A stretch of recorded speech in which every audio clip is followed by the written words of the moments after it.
राम राम भाईयो. तर फायनली स्वरा आलेली आहे घरी. तिचे कट केस केलेले आहे. त्याचं कारण म्हणजे सैनिकी स्कूलमध्ये लांब केस चालत नाही. खूप रडली बिचारी, पण कापले. तर मी हा ब्लॉग याच्यासाठी शूट करत आहे की मी माझ्या माहेरून म्हणजे कोकणमधून आलेली आहे. तर माहेरकडून मी काय काय आणलेलं आहे हे तुमच्यासोबत शेअर करणार आहे.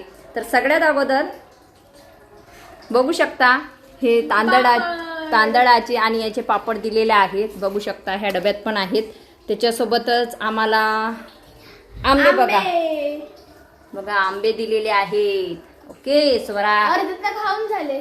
ओके. आणि त्याच्या हे बघा खोल गए हे याच्यात पण आंबे आहेत बघा. कैरी आणि मला हे वाटण उघडून दाखव.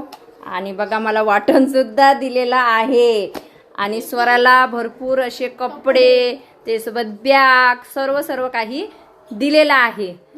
तर असं होतं माझं कोकणचं माहेर. स्वराची तर पूर्ण शाळेची तयारी करून दिलेली आहे. शूज बघा.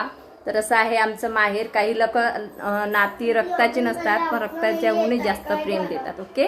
तर फुल ब्लॉग लवकरच कोकणचा येणार आहे, तो सुद्धा नक्की बघा. Bye bye.